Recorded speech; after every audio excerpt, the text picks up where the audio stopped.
Greetings, everyone. This is Way Off from the War Thunder community, here to talk about the last 2 weeks in War Thunder. I know I've had a pretty long absence, but I've come out of the woodwork from a bunch of commissions to address the bit of fun we had the last 2 weeks in this wonderful game of planes and soon-to-be tanks. Or at least that's the hope. Now, for the last couple of weeks, Gaijin Entertainment has been putting out more or less a mission, or maybe up to 4 missions a day in War Thunder that, if you completed them, you got a chance to enter the closed beta test for the ground combat segment, which is supposed to be starting tomorrow now. I believe they did say by December 4th. Now, as a whole, I feel like this event was actually a pretty good idea at the start. You had something that, for the most part, everyone could participate in. It broke up how the game usually behaved in a way, and it looked like a much more transparent entry into closed beta than some other game companies that you essentially just applied to get into closed beta, and they pretty much drew your number out of a hat and said, okay, you can join. Or they were maybe trying to fulfill a quota of certain users, and you got in on that merit. I mean, this looked like it was just a better idea in that respect. Have a big event everyone can take part in, and, maybe you get to go play closed beta after this. That being said, there were more than a few problems with the way the event panned out, as it were, and I would like to go through those. I think a lot of them are at least semi-important to how the game is going to behave possibly in the future. The first one that I'd like to address is, overall, the length of the event. I kind of felt like maybe 14 days, about 14 days, 20 missions, was maybe a bit too much, given the amount of impact that the missions had on the game.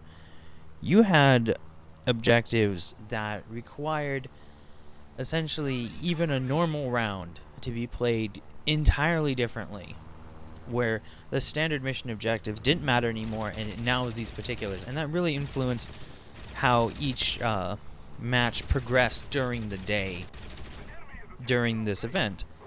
And it's not like these events were isolated things where you went into a separate room and everyone tried to do that event. It was in the general server, it was in the general population, so the event affected everyone, even if they weren't really wanting to participate. And having that go on for about 2 weeks is possibly just a little too disruptive overall, especially for people who just don't care for whatever reason. They just want to fly planes. They don't really want to get into the middle of this, and yet they're being dragged into the middle of this.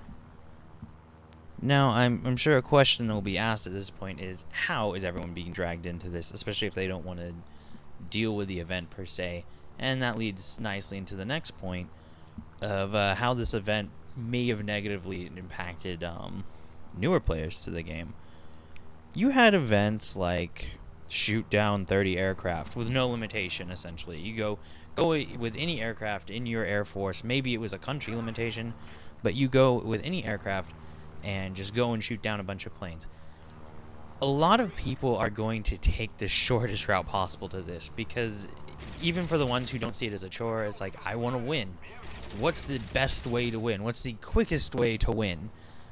I mean, efficiency is measured by players in some way or another. And most of the time, the answer to this question is, let me get a low-tier aircraft and just farm people of lesser skill. People who are newer. Now, when I started playing this game, that was a minor problem. You may get one guy on the team who's just, he's in an I-153. He's in one of the named I-153, as well as another trike on the side. Why not? And he's just farming 15 kills off people who don't know what they're doing. I mean, there's a certain appeal to the whole seal clubbing thing, but one guy's in a team, that's not a big deal. When you have an event like this, you're gonna have maybe 5, maybe 10 guys in the match all doing this at the same time. They're just there to roast air kills and just kill off players that don't really know what they're doing yet. Some people barely even know how to control their planes in the reserves. And yet you have a bunch of I-15s and I-153s, and that's not to say they're completely overpowered. I think they are maybe just a tad out there. They definitely have the advantage in first round kills and stuff like that, but you will generally see them in this position. Just going in there and just farming people willy-nilly and just laughing about it and just kind of just being jerks. And that's kind of going to drive people away, I think. In the long run, it's going to be a problem. And having an event where that sort of thing is probably going to end up being encouraged, that may not be very helpful, especially over a very long period of time. Because people are going to get this association that the whole game's just going to be like that the entire time. And you're just going to constantly get blown out of the sky by people of superior time investment is usually how I see a lot of people look at it. And that affects people. I mean, I've tried to introduce people both into this game and World of Tanks, and even this new one called Panzer. It's kind of like Chivalry, except not so great. And there are people who, they try to play the game for a little bit, and they just see this, and they're like, I don't want to play anymore. It stains their perception, especially in War Thunder's case, when the game isn't always like that. I know people love to say that the game after Tier 7 just turns into a bunch of, one-hit kill planes like the Yak-9 and the P-39 just running around, just blowing you out of the sky at their leisure, and that's the complete circle of life, as it would be for War Thunder. But it doesn't have to be that way, and it shouldn't, and it's not going to be like this way after the event. It's not going to hopefully be like 5 or 10 really high-level players just sitting in low tier blowing everyone to smithereens. But they're going to walk away with that association. So you kind of lose new players, and that I don't think that's terribly healthy for the growth of the game, especially on a free-to-play model where you really need people paying money, at least in some regard somewhere. And I mean, you could take the tack that that will encourage them to spend money because they want to get that advantages, and it might. I'm sure some people reacted that way, but I think a lot more people are just going to react with this isn't worth my time, and I'm going to go do something else. Now, the last big point I really have with this kind of feeds off the previous point. You had a lot of trolls in this event, and I mean, you have a lot of trolls in games generally. It's not like it's a new thing. Every community's got tons of them. This event really gave people an excuse to be their worst many times over. I mean, a fine example is the video I have up right now. This was the third event, I believe, where only 4 planes in the entire tech tree for every country could actually score for you. I believe it was the Yak-1, the P-39, the BF-109E3, etc., etc.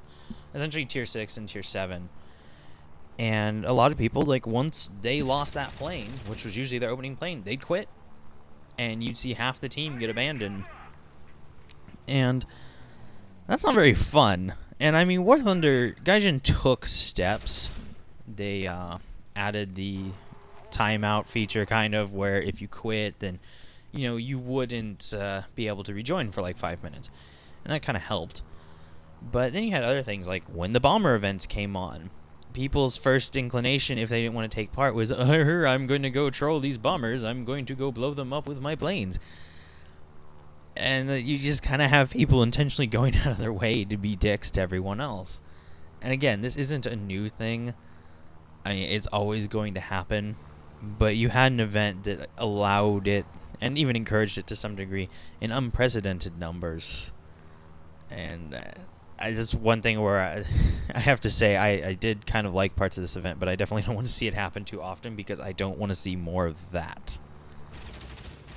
So, those points aside, this was actually reasonably enjoyable for a decent period of time. I have to admit that during the Thanksgiving week, I didn't really participate that much. I was honestly kind of burned out after the first week.